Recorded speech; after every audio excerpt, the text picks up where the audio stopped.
Iku kata tunggu kopi. Apa? Jadi ibu-ibu semuanya dalam keyakinan kelas yang kita buat. Jadi sekarang ini ibu-ibu semua menyepakati tentang keyakinan kelas yang akan kita buat.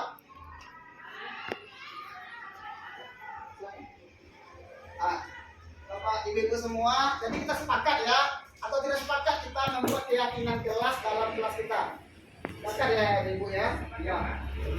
Kalau masalah keyakinan kelas kita memang sepakat bersama-sama untuk membuat keyakinan kelas yang kita sepakati antara kita selaku guru dan murid selaku peserta didik.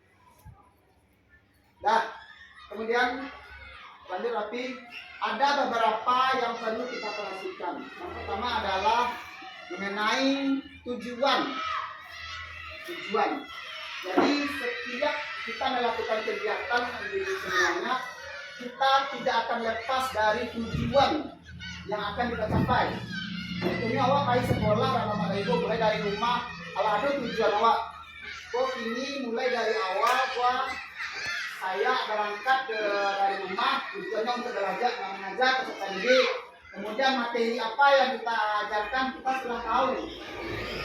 Jadi tujuan di sini adalah bagaimana kita untuk bisa menghasilkan apa yang kita dapatkan atau apa yang kita inginkan.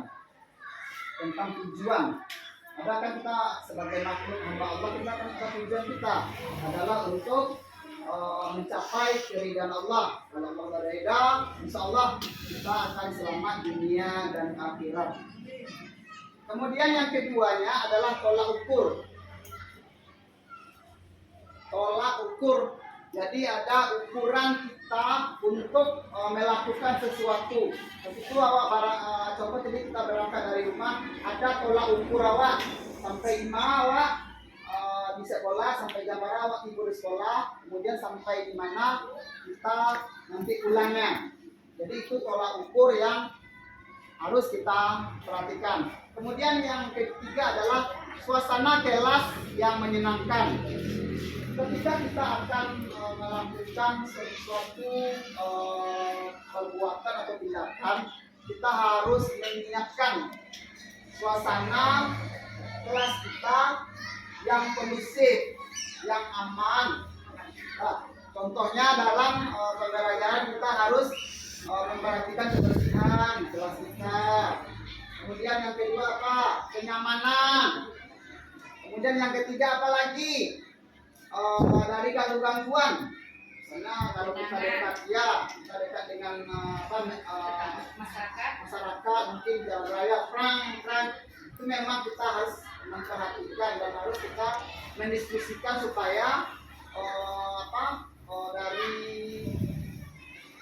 kesalahan seperti itu bisa kita kurangi bagaimana untuk menciptakan suasana kelas yang kondusif. Jadi kalau aman anak-anak awak untuk menerima pembelajaran, awak aman lo untuk menyampaikan pembelajaran. Sehingga pembelajaran yang kita sampaikan itu bisa berhasil sesuai dengan yang kita impikan. Kemudian yang selanjutnya adalah semua warga belajar aktif. Nah, ini kata orang apa model tentang tigo tungku sajarangan lingkungan. Yang pertama kita selaku pendidik, kemudian anak yang kita akan hasilkan, kemudian masyarakat. Nah, itu adalah 3 aspek yang harus kita perhatikan ya, dan harus sejalan dengan sesuai dengan porsinya masing-masing. Kalau guru adalah untuk mendidik anak, kemudian peserta didik menerima dan mematuhi peraturan-peraturan yang telah disepakati. Kemudian warga sekolah, orang tua mendukung kegiatan-kegiatan yang ada di sekolah kita. Selama ini Bapak dan Ibu, apakah warga sekolah kita mendukung untuk kegiatan-kegiatan pembelajaran di sekolah Bapak dan Ibu? Ya. Memang kalau yang namanya sekolah pasti ada program, tapi kita selaku pendidik harus menyikapi atau sekurang-kurangnya mengurangi porsi dari kegiatan yang dilakukan didaktif dari warga sekolah kita. Teman-teman bisa misalnya kita ada kerusakan pintu, ya. Kemudian lampu-lampu ada yang dengan tendang, ya. Memang Bu, semuanya itu adalah permasalahan. Nah, jadi Bapak dan Ibu semuanya ada beberapa itu kegiatan dari kita selaku pendidik. Silakan Bapak dan Ibu semuanya merenungkan sejauh mana Bapak atau Ibu selaku pendidik telah melaksanakan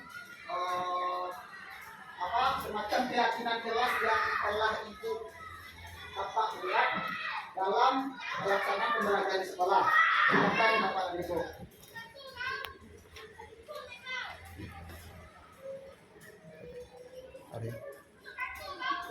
Ya.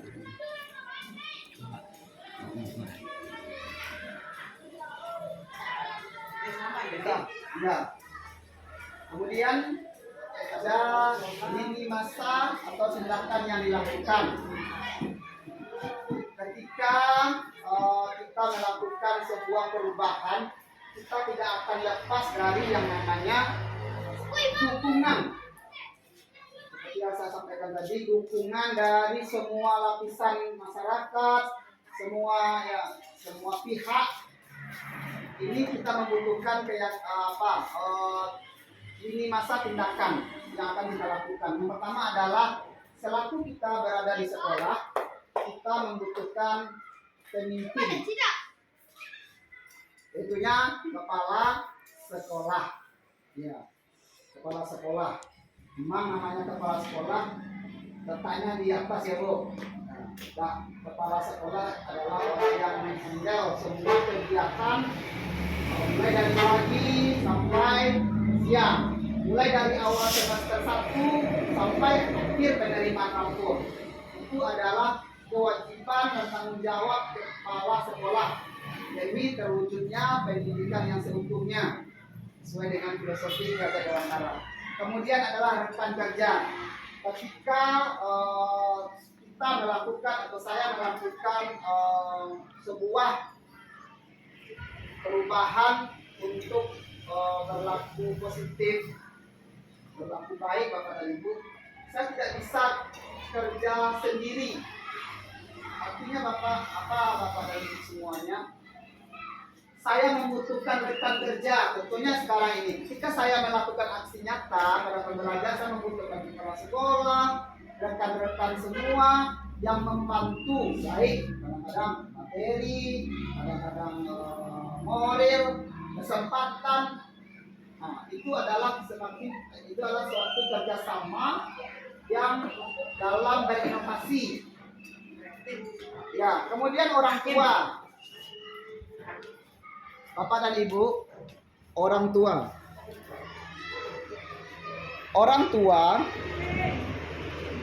tua adalah langkah awal dari peserta didik atau start awalnya pendidikan yang dilakukan oleh peserta didik. Jadi ketika orang tuanya rajin untuk menyampaikan nasihat, pembelajaran, maka di sekolah kita cuma akan mengingatkan, menambah, ataupun melakukan sesuai dengan yang ada dalam pembelajaran. Kemudian yang orang tua juga memberikan motivasi, kemudian dukungan, kemudian juga memberikan bantuan berupa untuk memperlancar kegiatan pembelajaran. Kemudian yang keempat adalah peserta didik itu sendiri. Peserta didik yang sehari-hari kita lalui, sehari-hari kita lakukan pembelajaran, pendidikan untuk masa depan yang akan datang yang dilalui oleh peserta didik tersebut. Kemudian yang terakhir yaitunya adalah dokumentasi. Pada era digital sekarang Bapak dan Ibu, kita tidak bisa pemerintah tidak bisa menilai anak itu, anak itu pintar, sekolah itu bagus tanpa ada dokumentasi yang konkret. Nah, contohnya mungkin sekolah kita ada siswa kita yang berprestasi, kita adakan dokumentasi, kita upload fotonya, kemudian kegiatan-kegiatan yang sekolah kita yang bersifatnya positif ada dokumentasi. Nah, ini adalah tujuannya adalah sebagai bukti bahwa kegiatan tersebut memang benar-benar dilaksanakan dan memang benar-benar terlaksana, ada kegiatan, kemudian ada prestasi dan lain sebagainya. Bapak dan Ibu semuanya, nah, ada konsep disiplin dengan identitas gagal. Ada Bapak dan Ibu, ketika kita melakukan disiplin, kita gagal hasilnya. Ini ada dua buah contohnya. Yang pertama hukuman. Nah, jadi pada prinsipnya, ketika kita memberikan hukuman kepada anak pada saat sekarang ini, memang disiplin itu tidak akan berjalan Bapak dan Ibu. Kenapa? Karena ketika kita selaku guru menghukum anak itu, maka dalam hatinya akan terasa jengkel walaupun mereka melakukan kesalahan.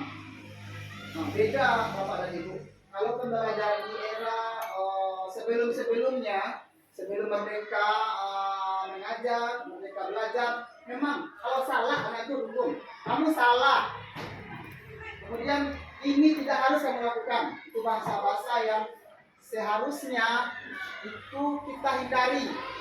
Kenapa? Kadang-kadang kita sudah memberikan hukuman, anak itu selalu melakukan kesalahan yang berbeda. Kenapa? Karena di dalam hatinya sudah ada rasa kesalnya kepada kita ketika kita memberikan hukuman.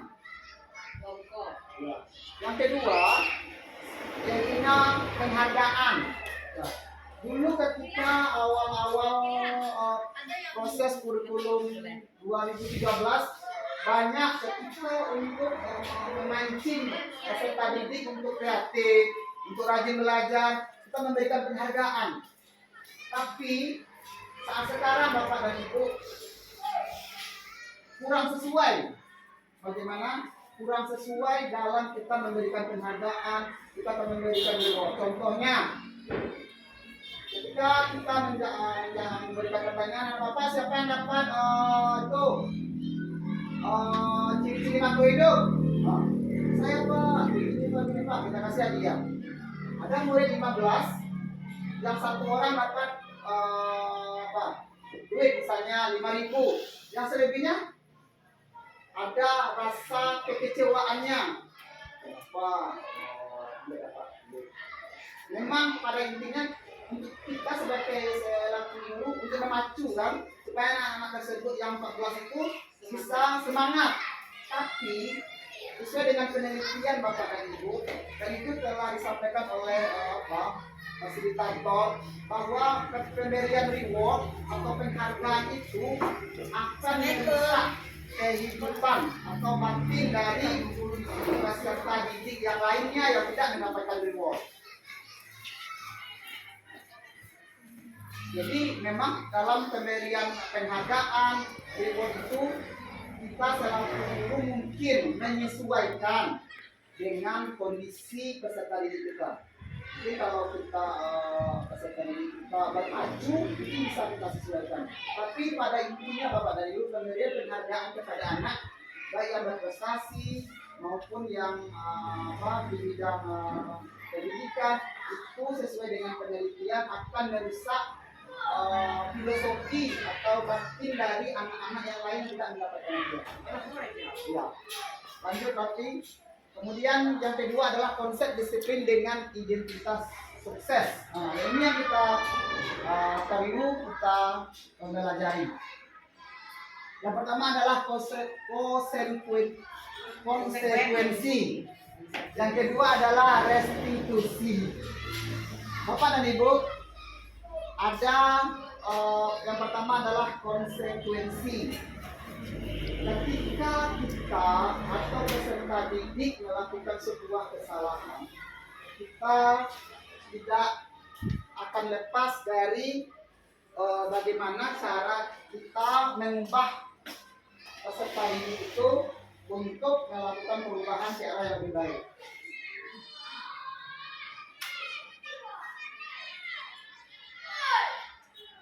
Yang dimaksud dengan konsekuensi itu secara umum adalah memberikan semacam efek perbuatan atau efek jera. Konsekuensi sehingga peserta didik melakukan sebuah kesalahan, kita tidak boleh memberikan hukuman, tapi kita memberikan konsekuensi, maksudnya adalah timbal balik. Kemudian yang ketiga, yang keempat adalah restitusi. Adalah konsep pertanggungjawaban dan perbuatan menghormati diri dengan cara sesuai dengan kontrol diri, teori kontrol. Restitusi itu adalah sebuah konsep pertanggungjawaban.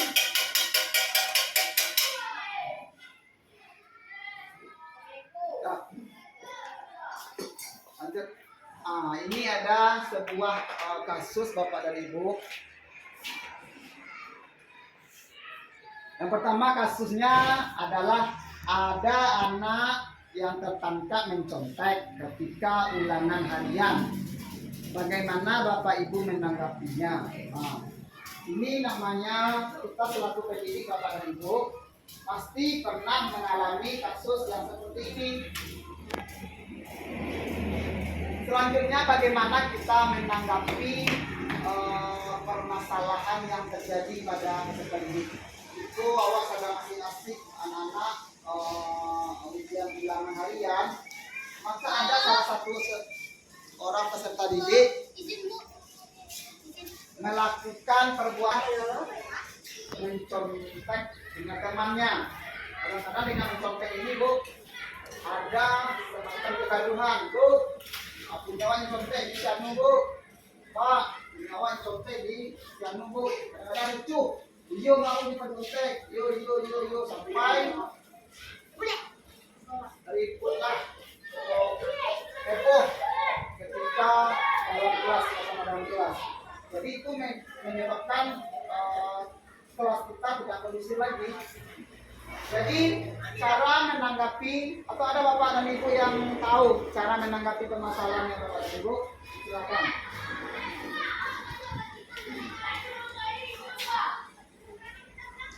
Tidak boleh cas pipi. Bu, ya silakan Bu. Jadi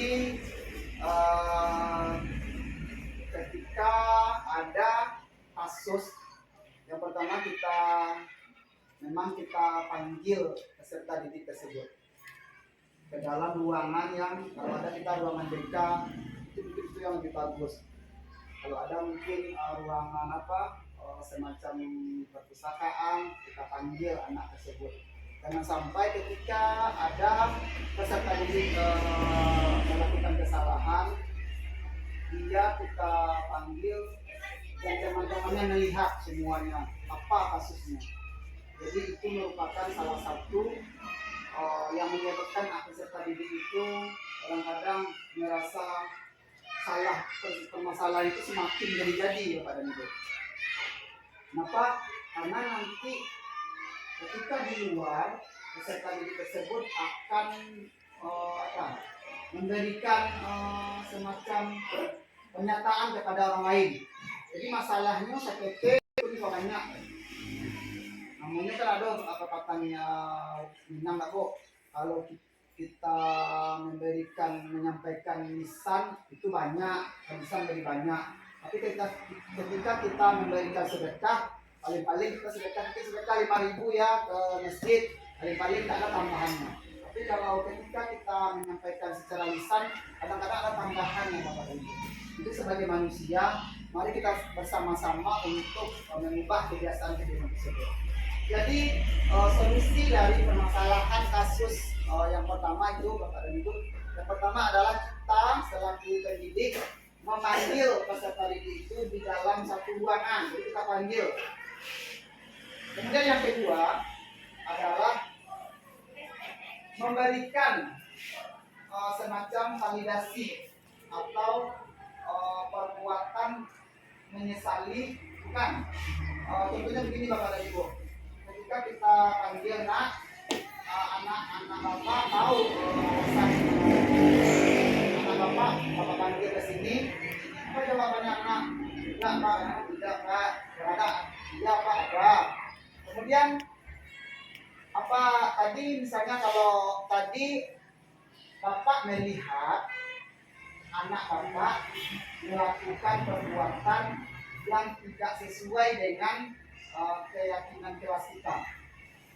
Oh iya Pak, apa salah satu keyakinan kelas kita tadi anak Bapak bersikap jujur contohnya, sifat jujur Pak. Ya, jadi kalau seandainya dalam ulangan itu anak Bapak tadi melihat punya teman atau mencontek, apakah termasuk perilaku jujur? Tidak Pak, anak itu kan tahu Bapak dan Ibu. Tidak Pak. Kemudian, jadi bagaimana cara solusinya supaya anak Bapak tidak bisa mencontek lagi? Ini kan, makanya pikirnya kadang-kadang, pikirnya pada peserta didik itu, besok saya mau belajar Pak.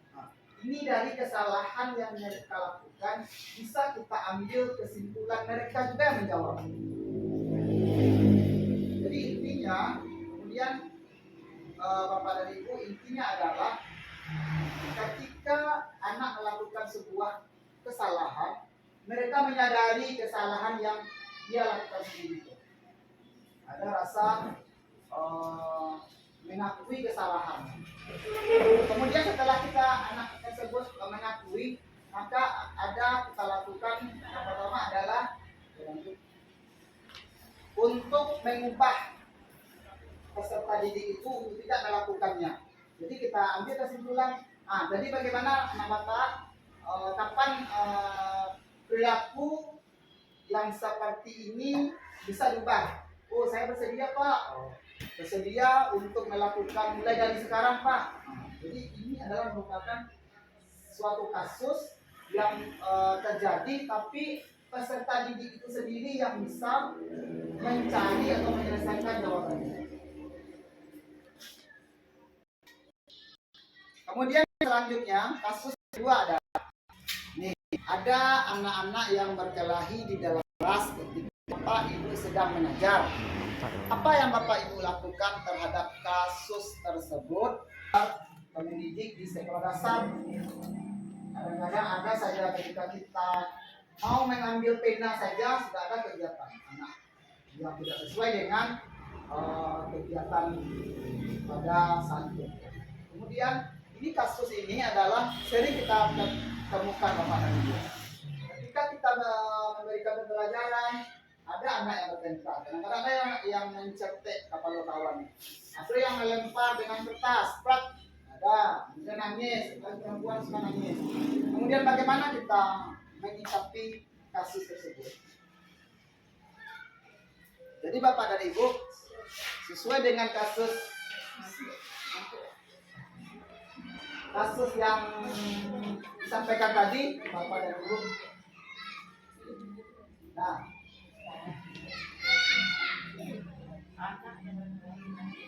ya silakan dibaca yang jelas ya. Jadi ada kasusnya ya Bu. Ya, caranya adalah memang itu tadi. Ya Bu, ini salah. Ya, jadi Bapak dan Ibu, kalau ada kita di sekolah kita di ruangan, kita panggil anak tersebut seperti yang kasihan tadi. Misalnya ada Rehan, Ina, ketika jam istirahat ada panggil anak tersebut. Namanya anak pasti mau ya Bapak Ibu, mau dia untuk melakukan atau yang kita perintahkan. Karena ini ibunya. Bapak Cik kan, tanya dulu nak, tanya keadaan, ya Bapak tanya nak.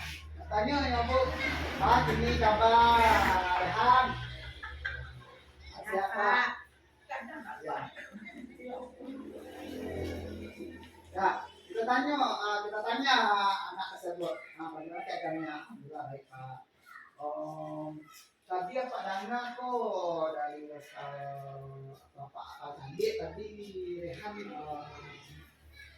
mana tadi kalahnya kan tadi awak nyobain kepada awak di sini hobi Pak wah baik Pak akhirnya terbuka kasus yang pertama kemudian apa sampai awak nyobainnya sabrinya menjadi kok kadang-kadang kita sebagai manusia sebagai peserta didik apa pernah lo dulu melihat model apa dulu pernah lo dulu membaik kalau kawan kalau kawan apa kenal apa toko yo misalnya jual pensil itu biasa itu biasa karena memang dia namanya manusia pasti kita pernah berbuat kesalahan. Kalau yang awal lah terpancing loh di sekali itu ayo Pak tapi untuk mereka Pak akhirnya terbuka rahasianya apa yang kejadian silakan Bu. Kemudian selanjutnya ketika maka kita menstabilkan identitasnya. Maksudnya adalah dengan cara menarik peserta didik tersebut agar melakukan sebuah perubahan di masa yang akan datang. Makanya itu sesuai dengan keyakinan kelas awak yang lah sepakati. Ada yang enggak Pak. Aku mau lakukan dulu. Dia awak dek cakui ke balu kawan di kamar awak. Dengan itu maka anak-anak kita tuh menyadari bahwa kesalahannya itu memang dia yang sendiri yang melakukannya. Jadi mana kalau permasalahan hukum orang mengaku kesalahan mau nggak anak bapak berubah untuk yang lebih baik? Mau Pak, dan anak ibu semuanya kan mau Pak, mau Bu katanya. Nah, jadi apa caranya untuk melakukan sebuah perubahan tidak melakukan kesalahan tersebut? Harus menjalankan keyakinan jelas yang telah kita sepakati Pak. Terus kemudian selanjutnya kapan peserta didik itu bisa melakukan perubahan? Tanyolok dulu awak bisa berubah dari kelakuan yang buruk kok sampai kelakuan yang baik kok. Kini bisa Pak. Itu kan terima kasih kita selaku guru karena mereka yang akan berjanji untuk tidak melakukan melakukan kesalahan yang mereka perbuat tersebut. Jadi itu Bapak dan Ibu dua buah kasus tersebut bisa kita ambil pembelajaran. Kita selaku guru jangan sekali-kali mencap anak itu bodoh, anak itu kamu nakal, kamu itu begini begitu. Jangan cap karena kenapa Bapak dan Ibu? Karena sampai kapanpun dia akan ingat. Oh ibu tuh dulu waktu di sekolah SD dulu pernah dikecian dan pakak. Kadang-kadang tak simpan di hatinya ibu semuanya. Jadi mulai dari sini dengan adanya aksi nyata berupa budaya positif ini kita selaku pendidik hendaknya tidak bisa mengubah 360 derajat. 90 derajat kita ubah.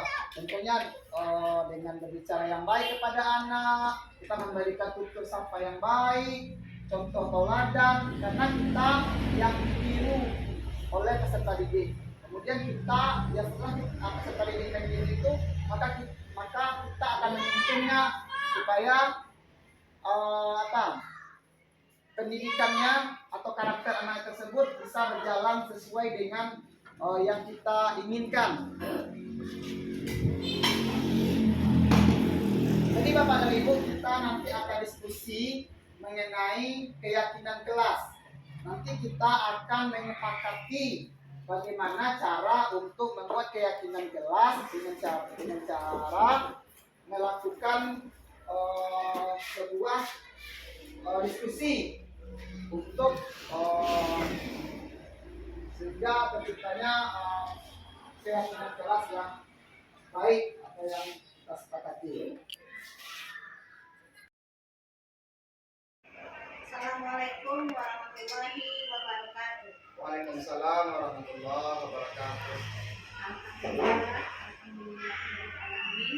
Wassalatu wassalamu ala asrofil anbiya'i wal mursalin wa ala alihi wa ashabihi rasulillahi ajmain. Baiklah, untuk mempersingkat waktu pada hari ini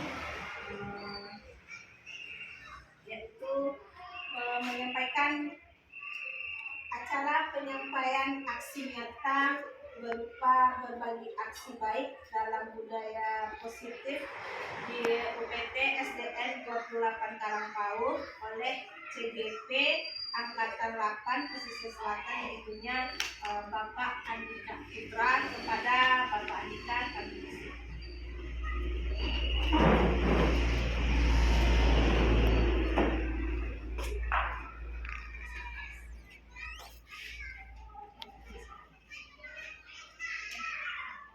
Assalamualaikum warahmatullahi wabarakatuh. Waalaikumsalam warahmatullahi wabarakatuh. Alhamdulillahirabbil alamin. Rabbi shrah li sadri wa yassir li amri wahlul 'uqdatam min lisani yafqahu qawli. Puji dan syukur marilah kita ucapkan kepada Allah Subhanahu wa taala, yang mana pada kesempatan ini di sela-sela waktu Bapak Ibu semua bisa menghadiri kegiatan aksi nyata pada kesempatan hari ini. Selawat dan salam buat Nabi besar kita, yakni Nabi Muhammad Sallallahu Alaihi Wasallam, dengan mengucapkan Allahumma salli ala Sayyidina Muhammad wa ala alihi Sayyidina Muhammad.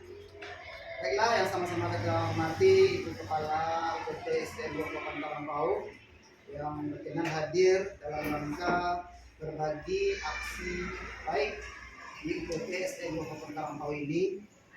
Kemudian seterusnya kepada ibu-ibu majelis guru UPT SDN 28 Karangpaut yang mana telah meluangkan waktunya untuk hadir di ruangan majelis guru dalam rangka praktek baik.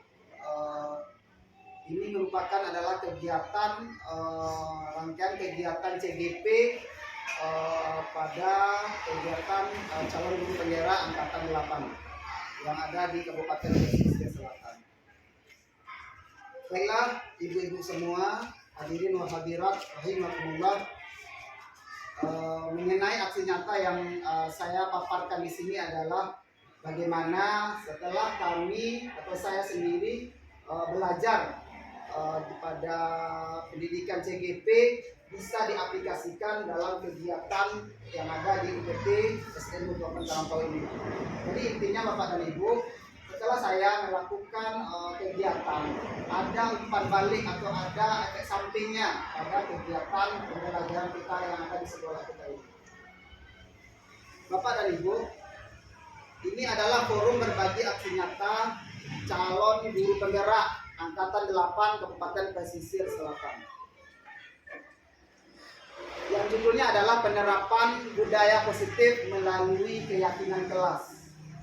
Jadi kita sebagai guru selalu membiasakan, telah ada mulai dari awal kegiatan kita selaku guru atau selaku pendidik telah memulai penerapan budaya positif, yang mana budaya positif ini adalah kegiatan untuk memudayakan hal-hal yang berbau positif yang bermanfaat bagi kegiatan pembelajaran kita di sekolah, baik guru maupun peserta didik. Yang pertama, tujuan pendidikan Ki Hajat Dewantara setelah kita pelajari bersama adalah menuntun segala kuadrat yang ada pada peserta didik agar dapat mencapai keselamatan dan kebahagiaan setinggi-tingginya, baik sebagai manusia maupun sebagai anggota masyarakat. Jadi ibu-ibu semuanya, sesuai dengan filosofi Ki Hajat Dewantara, pendidikan adalah kita sebagai guru adalah menuntun bagaimana peserta didik ini bisa berkembang sesuai dengan potensinya masing-masing, sesuai dengan kodrat alam dan kodrat zaman. Jadi ketika kita memberikan pembelajaran sehingga bisa bernilai atau bermakna pada kegiatan peserta didik baik di sekolah maupun di lingkungan rumah atau lingkungan masyarakatnya. Kemudian dalam proses menuntun anak, sebagai pendidik memberikan kualitas anak untuk berkembang sesuai zamannya tanpa harus kehilangan akar budaya daerahnya. Jadi di sini Bapak dan Ibu, kita memang menuntun anak itu sesuai dengan kemampuan anak, sesuai dengan kodratnya peserta didik itu. Tapi kita harus memperhatikan jangan sampai kehilangan akar budaya, kebiasaan-kebiasaan yang bersifat bermanfaat. Contohnya budaya sopan, saling menghormati, saling menghargai. Itu jangan sampai hilang. Jadi peserta didik kita memang pada kurikulum Merdeka ini memang kita sebagai peserta didik harus menuntun itu. Ibaratnya Bapak dan Ibu, kita menanam padi di sawah, kita tanam, kita cari bibit dulu yang bagus, kita tanam, kita kasih pupuk, kita rawat, kalau ada rumput-rumput sekitar kita buang, ya Bu. Jadi inilah yang penerapan budaya positif. Jadi kita sebagai guru juga mengayomi anak-anak kita untuk membentuk keyakinan kelas, sehingga kalau seandainya ada kasus-kasus atau permasalahan bisa diselesaikan dengan keyakinan kelas yang telah kita sepakati. Kemudian tentang apa sebenarnya tujuan aksi nyata di sini adalah ada yang pertama adalah menerapkan disiplin positif dengan membuat keyakinan kelas secara bersama-sama. Jadi hal ini untuk menumbuhkan budaya positif di kelas yang mana nantinya dapat mewujudkan nilai-nilai kebajikan sesuai dengan filosofis profil pelajar Pancasila. Jadi tujuannya kita setelah membentuk keyakinan kelas, kita akan rapat dengan anggota kelas kita, ya kita bentuk keyakinan kelas. Jadi keyakinan kelas itu adalah kesepakatan kita bersama Bapak dan Ibu. Bagaimana kegiatan pembelajaran itu bisa dilaksanakan. Contoh misalnya keyakinan kelas itu kreatif, kemudian komitmen, ya Bu, silakan Bu. Jadi sesuai dengan filosofi profil pelajar Pancasila. Yang pertama adalah beriman dan bertakwa kepada Tuhan Yang Maha Esa. Ini yang pertama Bapak dan Ibu. Sesuai dengan Pancasila, sila pertama ketuhanan Yang Maha Esa. Jadi kita yang pertama itu adalah menunjung rasa ketuhanan kita kepada Tuhan Yang Maha Esa. Kemudian yang kedua adalah berakhlak mulia. Jadi berakhlak mulia adalah maksudnya adalah berlaku pribadi yang sesuai dengan ketentuan-ketentuan akhlak mulia. Contohnya dalam pendidikan agama Islam, anak-anak harus bersifat yang baik itu sesuai dengan akhlak mahmudah. Kemudian yang ketiga adalah mandiri. Jadi filosofi Ki Hajar Dewantara atau filosofis profil Pancasila itu adalah mandiri. Anak-anak ketika kita diberikan tugas memang ada nilai mandirinya di sana. Jadi setiap anak itu kan memiliki potensi yang harus kita kembangkan. Jadi kita kembangkan, setelah kita kembangkan potensi itu tersebut, maka dia akan bersifat mandiri, bisa untuk menyelesaikan permasalahannya sendiri. Kemudian adalah bernalar kritis. Ya. Kemudian selanjutnya adalah kebinekaan global. Maksudnya di sini adalah sesuai dengan kebinekaan yang secara umum yang dipakai oleh bangsa Indonesia. Kemudian gotong royong, ya kerjasama. Kemudian yang ketujuh kreatif. Ya. Jadi kita sebagai guru ataupun apalagi kita sebagai pendidik, kita harus mempelajari tentang filosofi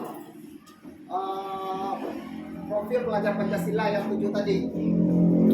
Bagaimana kita mensiasati supaya profil pelajar Pancasila itu bisa terlaksana di sekolah kita. Kemudian lanjut berarti. Kemudian di sisi lain, keyakinan kelas dapat menumbuhkan motivasi internal setiap peserta didik benar-benar merdeka, yaitu mereka dapat cakap memerintahkan diri dalam melakukan disiplin positif di kelas dan lingkungannya. Jadi inti inti dari keyakinan kelas ini Bapak dan Ibu, ketika kita ada kasus atau ada permasalahan dengan murid, jadi mereka sendiri yang bisa mencari solusi dari permasalahannya. Kita tidak bisa menghukum anaknya, ini salah, kamu harus begini, kamu harus begitu. Sesuai dengan kurikulum Merdeka ini kita tidak boleh mencap anak seperti itu.